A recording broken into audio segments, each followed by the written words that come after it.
Jumpa lagi bersama Boruto Update Channel. Bagaimana kabar kalian semua? Semoga kabarnya baik-baik saja. Di video kali ini, Boruto Update Channel akan bahas Senjutsu Mata Galaksi Senrigan diungkap kelemahannya.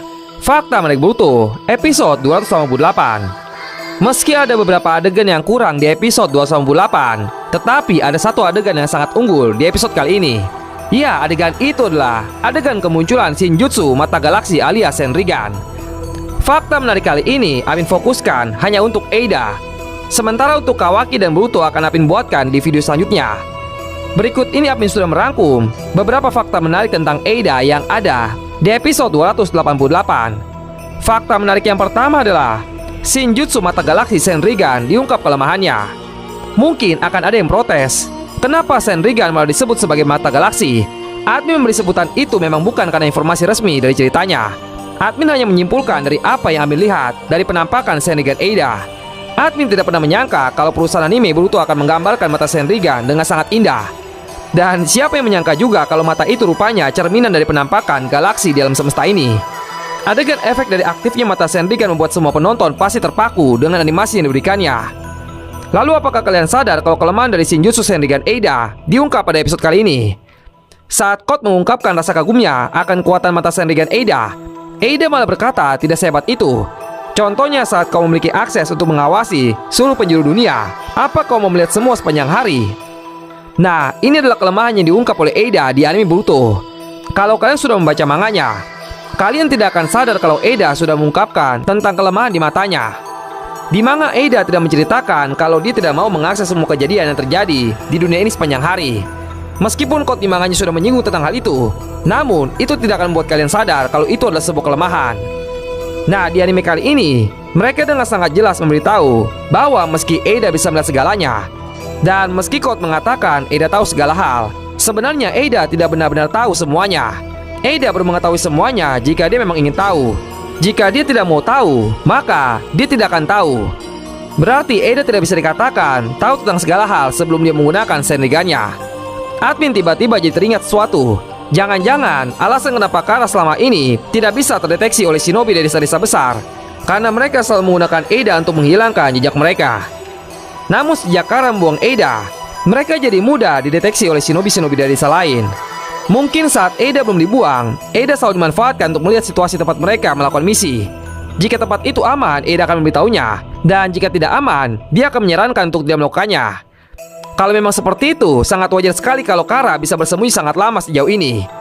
Kemudian untuk pengungkapan kemampuan Senrigan Eida masih sama seperti di manga Boruto. Dia berkata, aku merasa seperti kesadaranku pergi ke salah satu tempat. Aku juga bisa melihat sesuatu yang sudah terjadi, tapi tidak bisa melihat kejadian yang terjadi sebelum aku lahir. Untuk melihat masa depan, Eida mengatakan itu mustahil. Dia hanya bisa melihat peristiwa terkini atau mengambil sebuah peristiwa dari masa lalu untuk dilihat.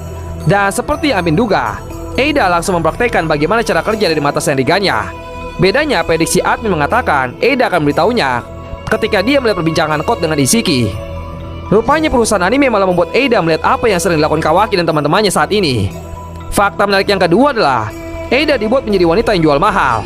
Wah, ini nih admin suka dari perubahan ceritanya. Kalau kalian melihat manga Boruto, Eida dimunculkan seperti wanita yang murahan.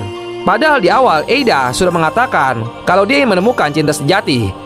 Harusnya dia akan merasa jijik dengan orang-orang yang jatuh cinta kepadanya hanya karena kemampuan di tubuhnya. Langkah yang sangat tepat sekali dari perusahaan animenya untuk membuat Eida terlihat seperti tidak memerlukan Code. Terbukti Eida langsung mengusir Code pergi setelah Code mendapatkan jawaban atas pertanyaannya. Mereka sukses membuat Code yang seolah-olah sangat bergantung pada Eida. Kalau di manganya jelas sekali Eida terlihat sangat membutuhkan Code di awal untuk mendapatkan Kawaki. Dia malah sudah memprediksi kalau Code akan datang mengunjunginya. Padahal jelas-jelas Code membenci Kawaki, bagaimana bisa Code membuat Kawaki mau dipasangkan dengan Eida? Itu adalah hal yang tidak masuk akal. Namun setelah perusahaan animenya merubah ceritanya, mereka membuat Eida memanfaatkan Code karena hanya kebetulan memiliki tujuan yang sama dengan Code. Tujuan itu adalah Code ingin mendapatkan Otsuki untuk dikorbankan, sementara Eida ingin mendapatkan Otsuki yang lain untuk dijadikan pangerannya. Dan berhubung ada dua Otsuki yaitu Boruto dan Kawaki, maka mereka bisa saling bekerja sama untuk mendapatkan salah satunya. Dan kalian tahu apa yang paling Amin suka dari perubahan cerita yang dibuat oleh perusahaan animenya? Itu adalah saat dimana Code marah karena Isiki dihina oleh Eida. Sudah sejak lama sekali Ami merasa aneh dengan adegan yang terjadi di manga Boruto chapter 57. Sangat jelas di manganya Eida berkata, itu sangat menyedihkan, hingga membuatku tertawa. Sayang sekali aku tidak bisa menunjukkannya padamu. Eida sudah menjelek-jelekan Isiki di manga Boruto, namun kau tidak merasa kesal sama sekali. Padahal kau dikatakan sebagai pemuja Isiki yang paling setia. Tidak mungkin dia terima dengan kata-kata Eida yang seperti itu. Nah, akhirnya perusahaan anime memperbaiki adegan ini.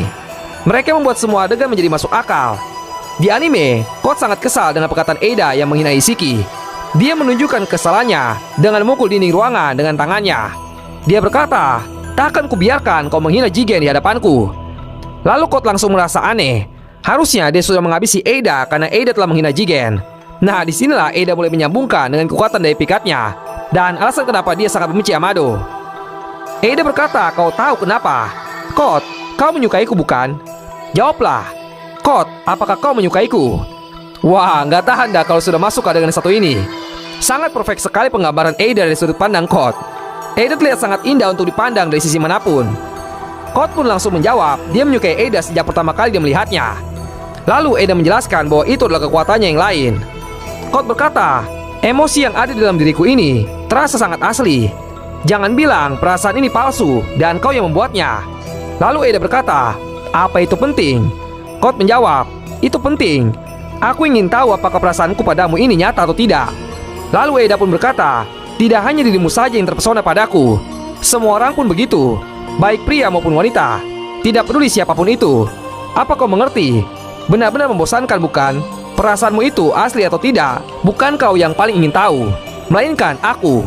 Wah, mendengar kata-kata ini sekali lagi, Abi baru benar-benar mengerti makna dari sebuah perkataan Eida ini. Di awal, Code saja sudah mengatakan bahwa mengetahui perasaannya terhadap Eida asli atau bukan adalah hal yang paling penting. Maka bagaimana dengan Eida? Eida juga pasti berpikiran sama. Dia juga ingin tahu apakah perasaan orang lain itu sungguh nyata kepada dirinya atau tidak. Dia juga ingin mengetahui hal itu. Makanya dia berkata bukan kau yang paling ingin tahu. Dia tidak pernah tahu apakah perasaan seorang itu sebenarnya tulus kepadanya. Amado yang telah merenggut perasaan cinta itu dari Eida. Itulah kenapa dia sangat membenci Amado. Fakta menarik yang ketiga adalah penampilan Sumire berubah di episode 289. Nah, ini nih yang paling menarik selain Eida. Penampilan Sumire akhirnya disamakan dengan yang ada di manganya.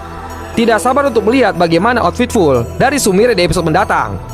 Harusnya bisa membuat semua mata laki-laki segar. Jadi, itulah pembahasan mengenai Shinjutsu Mata Galaksi Senrigan diungkap kelemahannya. Fakta menarik Boruto, episode 288.